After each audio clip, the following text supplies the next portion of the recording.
Olá, você acompanha a partir de agora na edição de hoje do Nazaré Notícias. A violência entre alunos e professores assusta docentes e pode ter raiz fora da sala de aula. Violência doméstica traz impactos profundos na vida da vítima.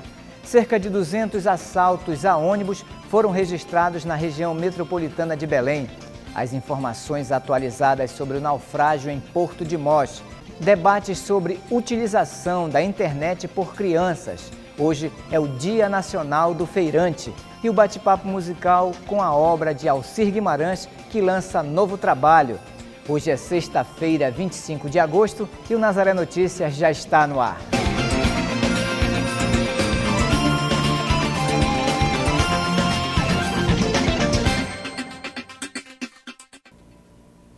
Começamos o Nazaré Notícias de hoje falando de violência. Nos últimos anos, temos acompanhado nas redes sociais muitos casos de violência entre alunos e professores. Recentemente, uma professora do estado de Santa Catarina, no sul do país, denunciou agressão em uma escola estadual por um aluno de 15 anos. A violência assusta professores e pode ter raiz fora da sala de aula. Maurílio ainda lembra o dia em que sofreu violência verbal enquanto fazia a chamada dos alunos em sala de aula. O aluno, ele respondia por todos os alunos, sempre eu falava no nome, chamava o nome dos alunos, e ele mesmo respondia, pedir para ele respeitar, que já tinha iniciado a aula. O rapaz não era criança, né, já tinha mais de 15 anos, e ele se revoltou nesse momento, né, me agrediu de forma verbal, saiu da sala sem eu falar nada, ele simplesmente saiu, disse que ia me pegar lá fora, com ameaças e tudo, e eu pedi que fosse depois, fiz uma ocorrência, né, na coordenação pedagógica, pedi que fosse chamado o pai, a mãe e a coordenação pedagógica para ver qual era o que a gente podia fazer ali naquele momento. A paciência do professor fez com que o assunto fosse além da sala de aula e, a partir do diálogo, ele identificou motivos para o comportamento agressivo do aluno. O que foi constatado ali depois da reunião foi que o adolescente, ele vivia sob uma pressão muito forte na casa dele, falta de respeito, enfim. A mãe não respeitava, ele vivia com um padrasto que batia nele, e era uma série de violência que ele sofria dentro da sua própria casa, que isso teve consequência dentro da escola. Mas depois a gente conseguiu reverter isso e foi feito um trabalho que o aluno ele conseguiu resgatar a sua conduta tranquila, né? A realidade dos professores muda a cada ano e a violência se agrava cada vez mais. Para esse psicólogo, um dos motivos é a perda de valores. Considerando essa relação, né, professor-aluno, o contexto da escola, a violência ela vai estar vinculada tanto ao próprio, a perda do lugar do professor como uma figura de autoridade, no sentido da figura do respeito, quanto também um empobrecimento no sentido de valores mesmo, sabe? Valores no sentido do... Tanto, quando eu estava falando assim, da perda desse lugar, desse profissional como uma pessoa que você possa respeitar, quanto também numa perda no sentido de como nós queremos as relações dentro das salas de aulas.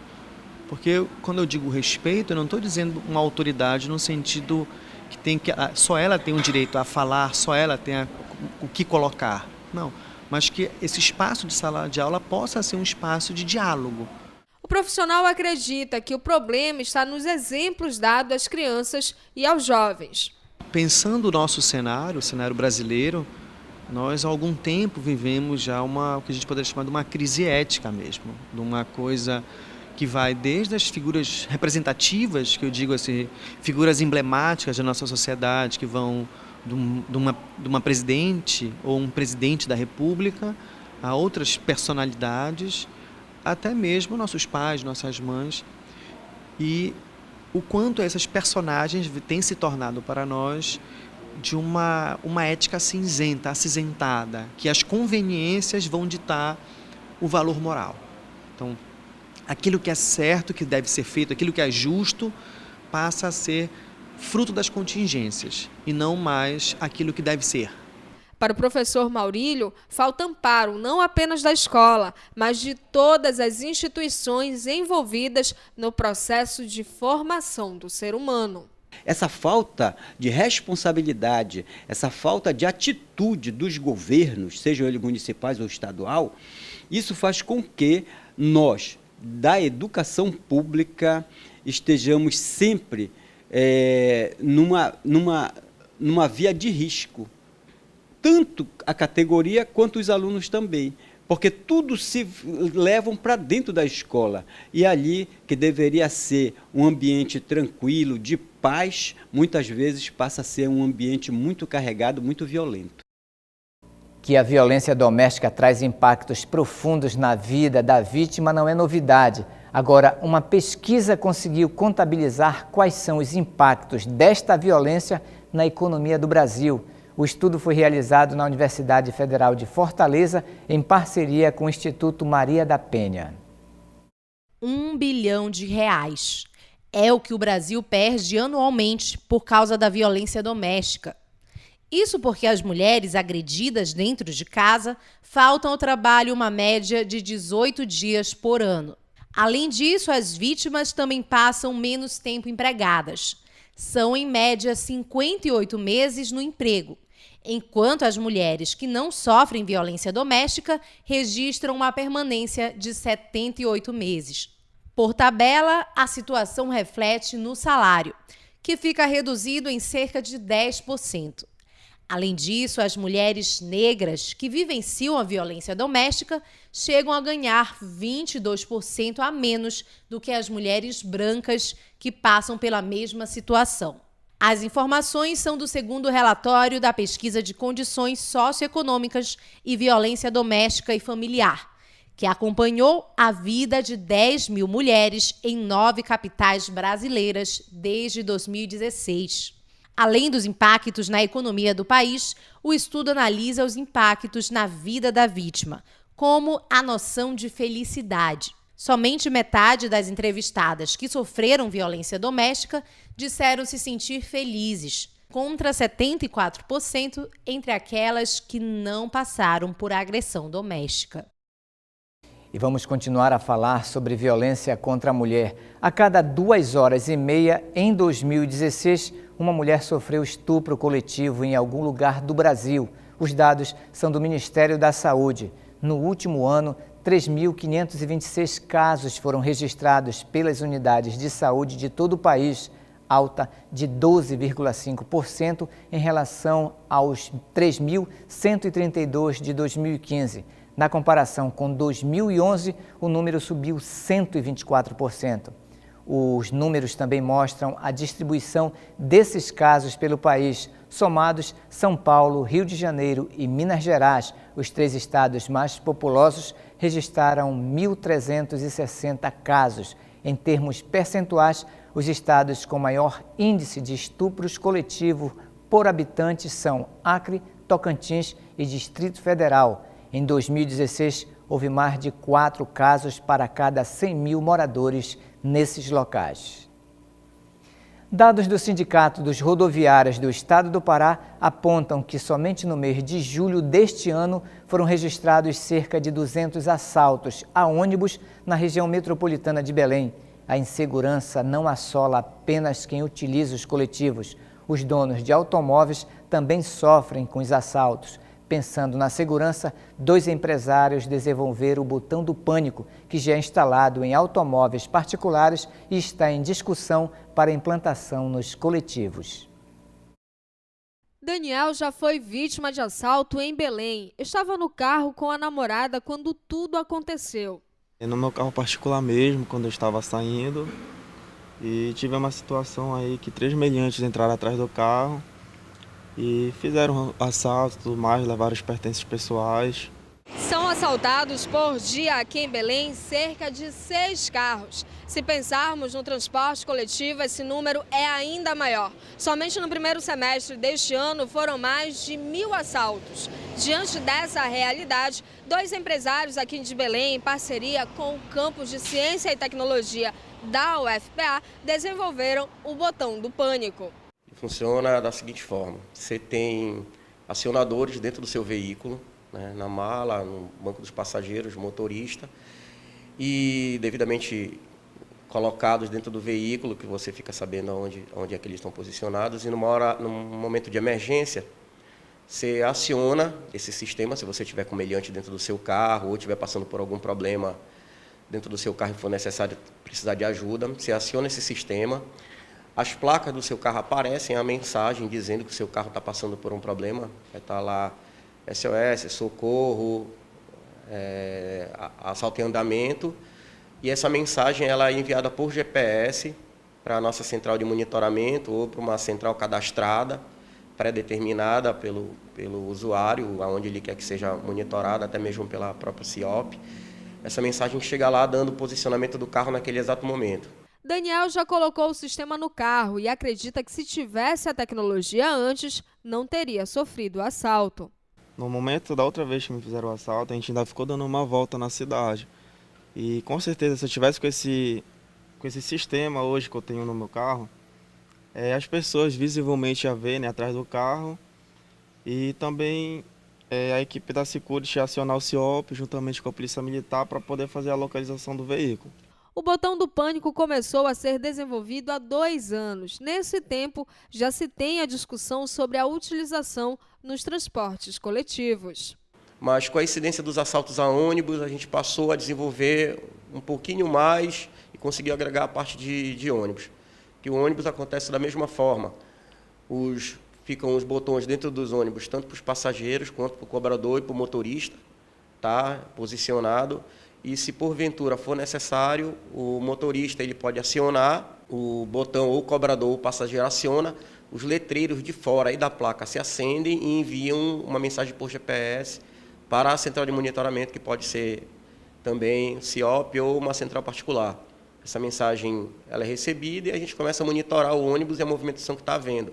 O sistema está patenteado e deve se expandir para outros estados brasileiros. A ideia é dar mais segurança aos condutores de veículos e seus passageiros. Se todo mundo ficar sabendo, toda a sociedade ficar sabendo, que a partir desse momento, quando é acionado na placa do veículo uma mensagem de alerta dizendo que o veículo está sendo roubado e todo mundo interagir e informar que está havendo aquele assalto ali, as autoridades elas conseguem ter uma maior eficácia e conseguem tomar providências naquele exato momento, bem mais rápido.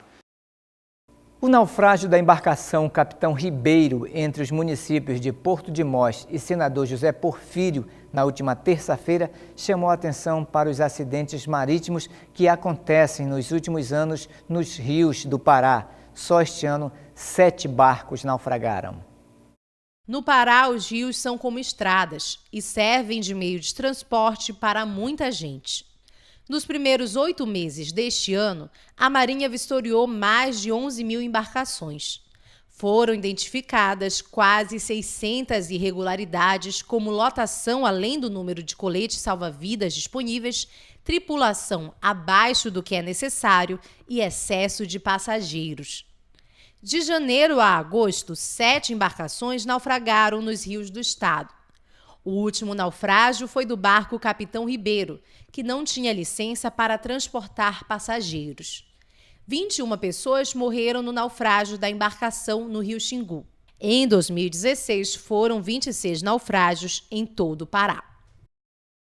E ainda sobre o naufrágio, familiares das vítimas do naufrágio do navio Capitão Ribeiro se despediram de seus entes queridos em uma missa realizada no município de Porto de Mós na manhã de ontem. A Secretaria de Segurança confirmou que foram encontrados os corpos de 21 vítimas do naufrágio no Rio Xingu. Amigos, familiares e parentes prestaram sua solidariedade aos 21 mortos no naufrágio. Uma missa foi realizada no ginásio municipal Chico Cruz, em Porto de Mós. O navio Capitão Ribeiro saiu do município de Santarém, no oeste do estado, na tarde de segunda-feira, e teria como destino final o município de Vitória do Xingu. Mas, durante a noite da terça-feira, dia 22, naufragou no município de Porto de Mós, em meio às águas do rio Xingu, que banha a região. A Secretaria de Segurança Pública do Estado do Pará acredita que 49 pessoas estariam a bordo da embarcação. 23 pessoas sobreviveram e até agora foram localizados os corpos de outras 21 vítimas. Ainda não há informações precisas sobre a causa do acidente. De acordo com a Agência Estadual de Regulação e Controle de Serviços Públicos, a Arcon, a empresa não estava legalizada para fazer o transporte de passageiros. A Marinha instaurou um procedimento administrativo para apurar as causas do naufrágio. A Polícia Civil investiga o caso. Segundo depoimentos de testemunhas, a embarcação teria sido atingida por um fenômeno conhecido como tromba d'água, muito comum nos rios da Amazônia. E vamos acompanhar como fica a previsão do tempo para este final de semana em alguns municípios da Amazônia.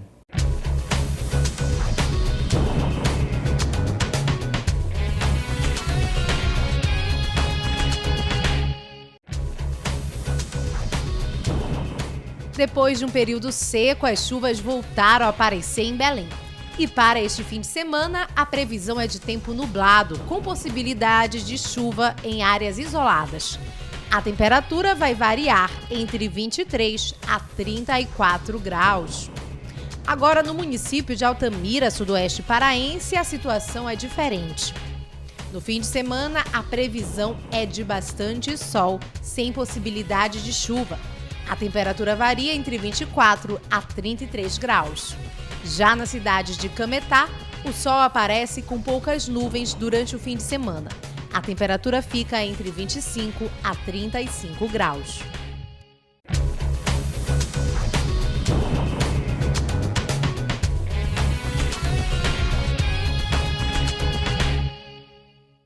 E agora vamos falar de prevenção e saúde. Com o tema Cigarro Mata, a Secretaria de Estado de Saúde Pública do Pará, por meio da Coordenação Estadual de Controle de Doenças Crônicas Não Transmissíveis, realiza neste final de semana um evento alusivo ao Dia Nacional de Combate ao Fumo.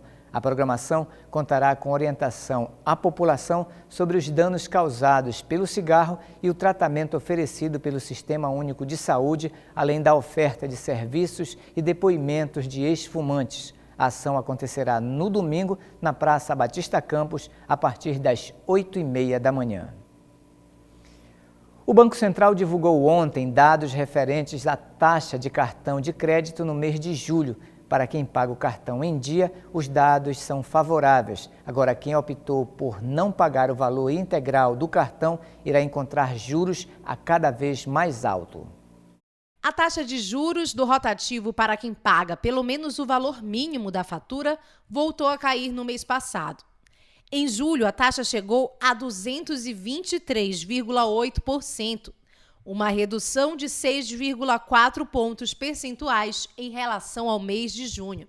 Em compensação, a taxa cobrada dos consumidores que não pagaram ou atrasaram o pagamento mínimo da fatura subiu no mês passado 39,3 pontos, indo para 504% ao ano. Com isso, a taxa média da modalidade de crédito ficou em 399,1% ao ano, com alta de 18,3 pontos percentuais em relação a junho. O rotativo é o crédito tomado pelo consumidor quando paga menos que o valor integral da fatura do cartão de crédito. Desde abril, os consumidores que não conseguem pagar integralmente a fatura só podem ficar no crédito rotativo por 30 dias. A nova regra, fixada pelo Conselho Monetário Nacional em janeiro deste ano, obrigou as instituições financeiras a transferirem a dívida para o crédito parcelado, que tem taxas menores. A taxa deste tipo de crédito subiu 1,6 ponto percentual, chegando a 159,5% ao ano no mês de julho. E você pode participar da produção aqui do Nazaré Notícias. É só enviar para nós sugestões de entrevistas ou de reportagens para o nosso WhatsApp. O número é o 988023444. Aí você informa o seu nome e a sua cidade. Ajude os meios de comunicação da Arquidiocese de Belém. Faça parte da família Nazaré. Ligue 4006-9211. E você acompanha ainda nesta edição debates sobre utilização da internet por crianças. Hoje é o Dia Nacional do Feirante. E no bate-papo musical de hoje, a obra de Alcir Guimarães, que lança novo trabalho. Voltamos com Nazaré Notícias e agora vamos falar sobre a internet. As tecnologias chegaram para ficar. Uma pesquisa brasileira de mídia aponta que 80,4% dos brasileiros usam a internet. Entre as crianças, navegar pela rede gera fascínio, mas muito perigo também.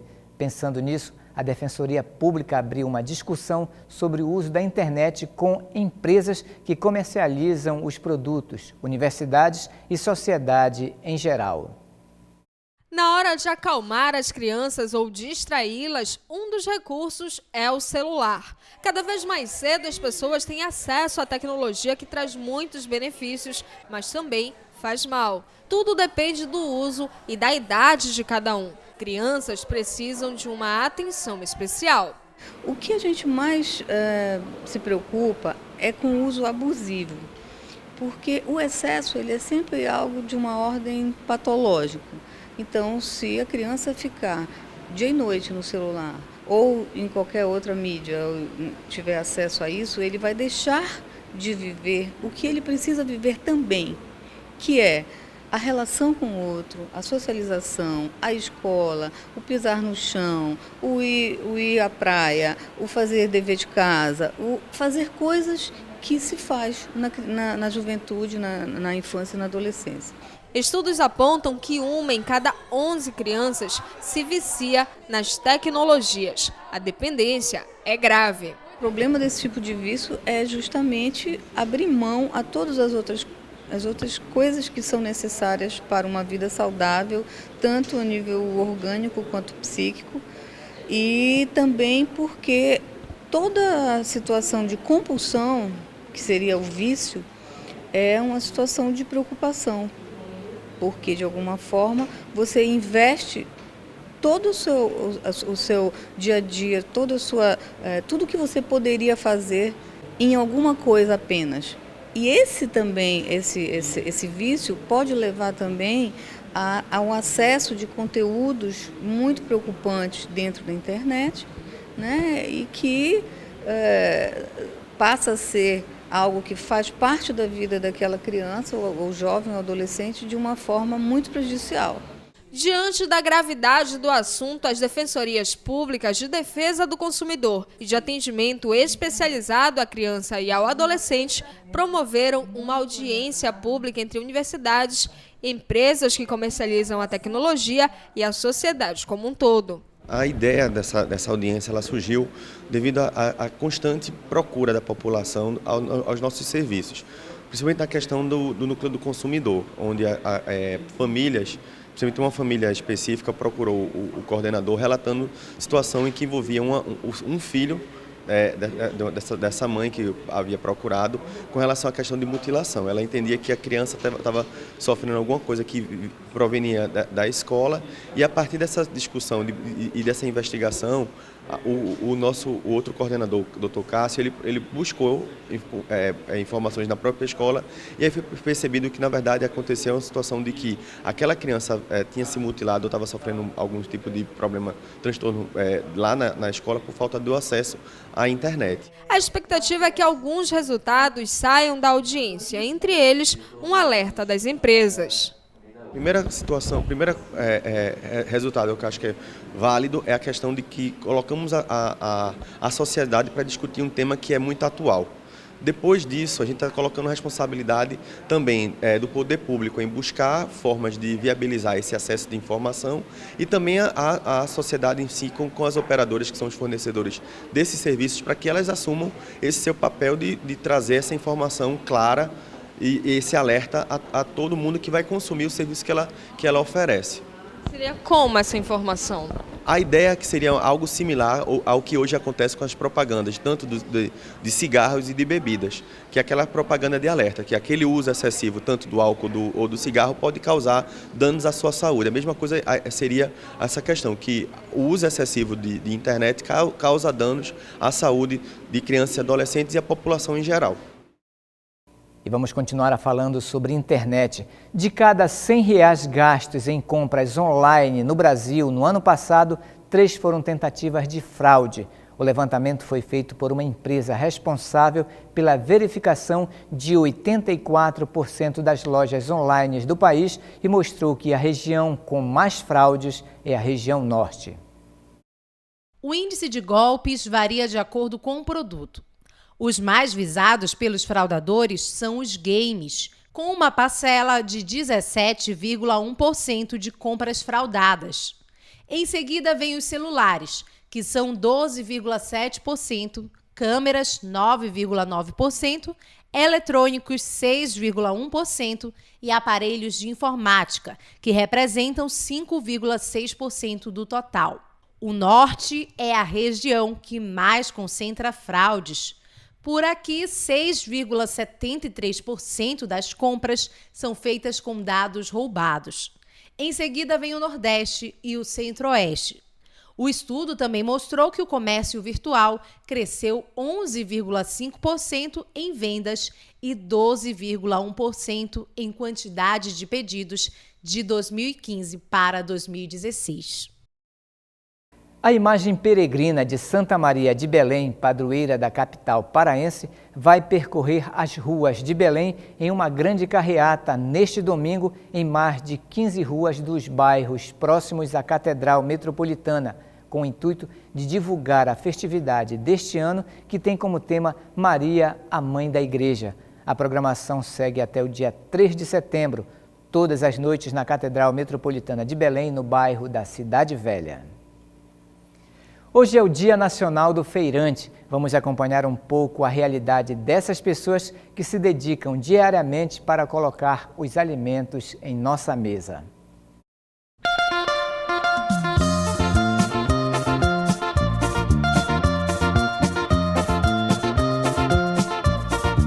O colorido se mistura com o aroma que, mesclado com o sabor dos produtos, forma o ambiente da feira.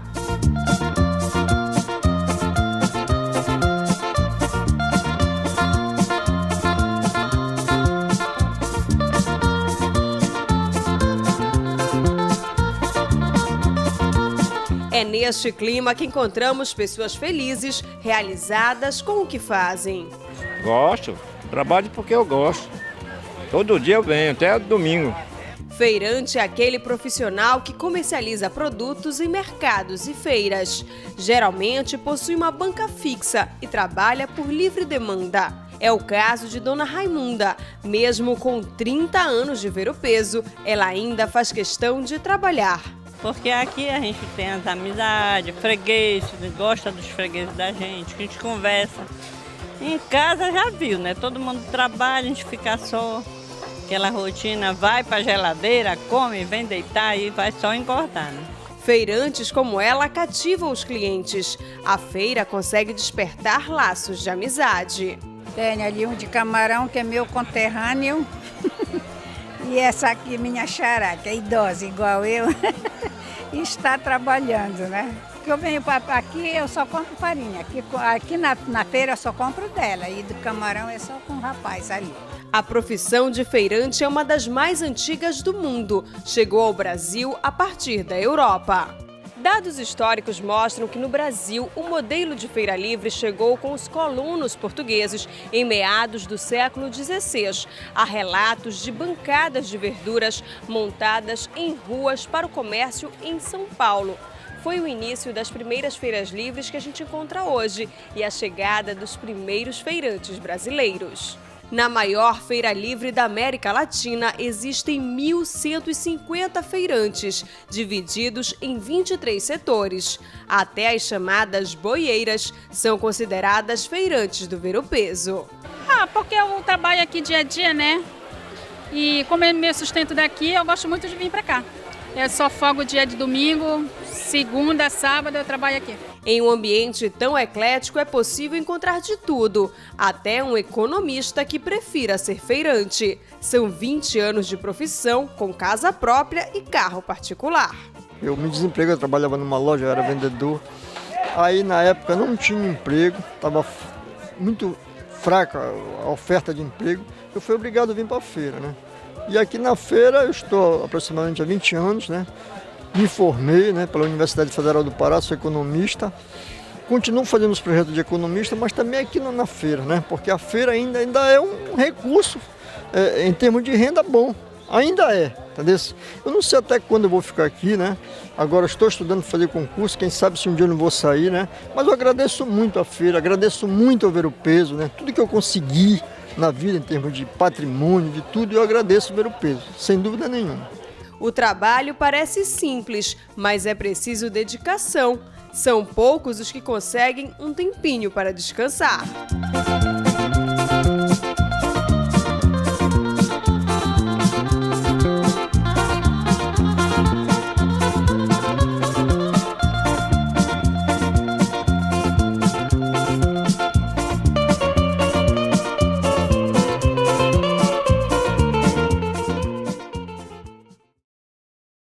E agora vamos falar do Círio 2017.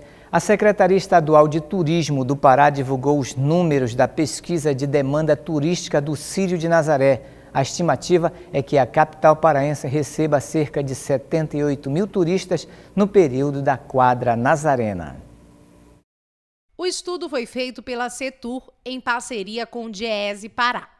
O número de turistas que Belém recebe no Círio de Nazaré, a proveniência destes visitantes de fora do estado, a motivação dos que vêm participar da festividade religiosa e a receita gerada pelo incremento no fluxo de turistas são algumas das informações apresentadas. A estimativa de turistas em Belém no Círio deste ano é de aproximadamente 78 mil pessoas. Uma queda de cerca de 3% em relação ao número de turistas que estiveram aqui no ano passado. A previsão é de que o gasto médio destes turistas seja de aproximadamente 29 milhões de dólares. Ainda segundo a pesquisa, os principais turistas do Círio de Nazaré são dos estados do Maranhão e do Rio de Janeiro. A faixa etária que predomina entre os turistas do Círio é entre 35 a 50 anos. A Basílica de Nazaré continua sendo o lugar mais visitado por quem vem de fora durante a festa.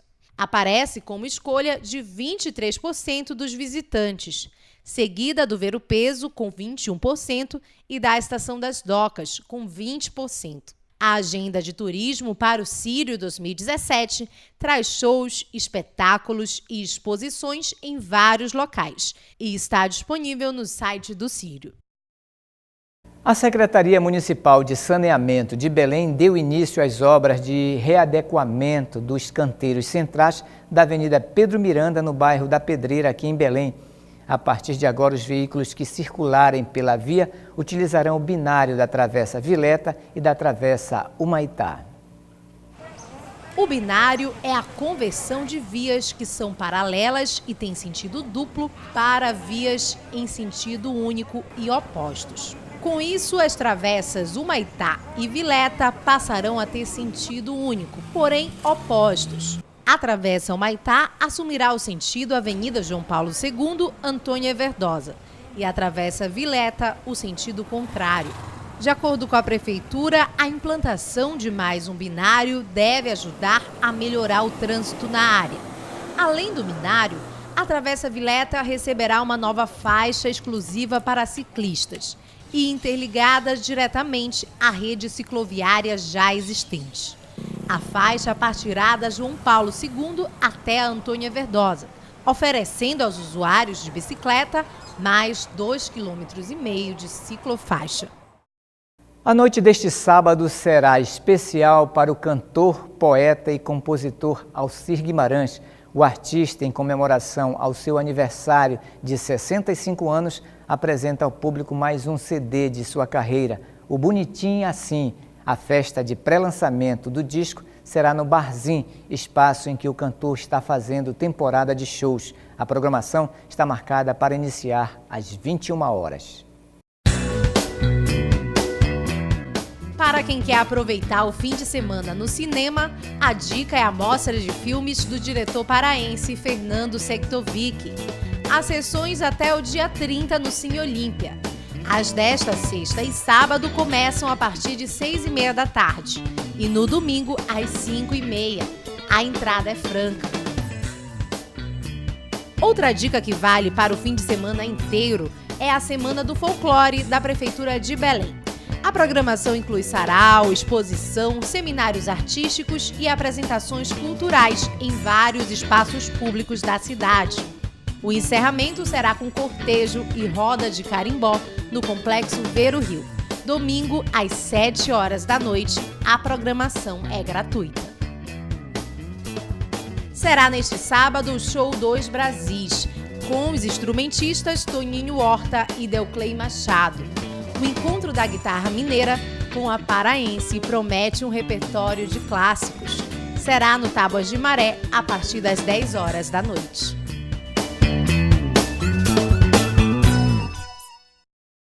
E falando no trabalho de Alcir Guimarães, no bate-papo de hoje, Mayra Leal conversa com ele, um dos grandes cantores e compositores da música brasileira. Alcir Guimarães faz o pré-lançamento do seu novo CD. Marcos, a gente está aqui no Boteco do Carmo, onde toda sexta-feira o Alcir Guimarães tem um novo projeto que ele apresenta aqui, que é o Cantigas para se cantar junto, né, Alcir? Alcir, é sempre um prazer conversar com você. Muito obrigada por participar do nosso bate-papo. Explica pra gente o que é esse projeto. Imagina, primeiro, obrigado é meu. Esse projeto é mais ou menos assim, Flor. A gente sempre foi muito autoral, nas praças, nos teatros e outras cidades, a gente faz o autoral. E aí eu sempre sonhava em músicas que eu gostava tanto e que talvez nem pudesse ou nem me fosse permitido cantar por ser autoral. E aí eu me propus a fazer apenas um dia, que é aqui, e a gente chamou de Cantiga para Cantar Juntos, porque foi uma surpresa, uma coisa mais ou menos inesperada. A gente se propôs a cantar, sabe aquela melodia, aquela música que você acha linda, mas que você não escuta 10 anos, 15 anos, que seriam os lados B, que a gente diz assim, das vidas. E aí quando a gente via todo mundo, parece que por uma necessidade de alma, de canto, passou a cantar junto. E quem está participando desse projeto contigo? Olha, eu faço com 2 músicos maravilhosos, meu pandeirista, o Carlinho Marapanini, meu Carlinhos, e o meu percussionista, Heraldo Santos, que é um dos grandes percussionistas aqui da cidade, que faz conosco, e mais a voz de tantos humanos que vêm aqui, que cantam junto, né? Isso é verdade. Mostra pra gente então quais são essas músicas, uma que você canta aí e todo mundo canta junto. Agora eu era herói e o meu cavalo só falava. A noiva do cowboy era você, além das outras 3. Eu enfrentava os batalhões, os alemães e seus canhões. É assim, a gente vai escolhendo as coisas, e aqui vale, Flor, desde o Chico Buarque até o Reginaldo Rossi, né? Porque a gente partia do princípio que existem 2 tipos de música. Aquela que é boa e aquela que não é boa. Porque eu digo que nenhuma música é ruim só pelo fato de ser música. Mas enfim. E às vezes a gente canta até um tal de Alcir Guimarães, porque às vezes alguém vai e pede uma canção tua, uma né? Canção nossa, e a gente vai. Mas eu juro para você que eu digo assim, a coisa fica um pouco mágico no momento que você...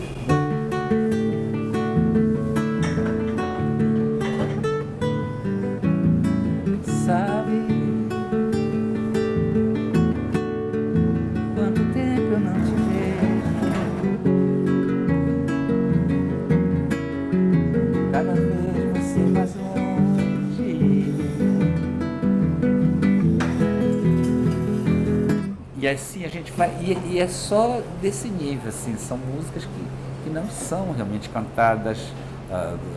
Se a gente tiver que escolher alguma do Roberto Carlos, a gente vai ficar com uma... Olha aqui, preste atenção, essa é a nossa canção,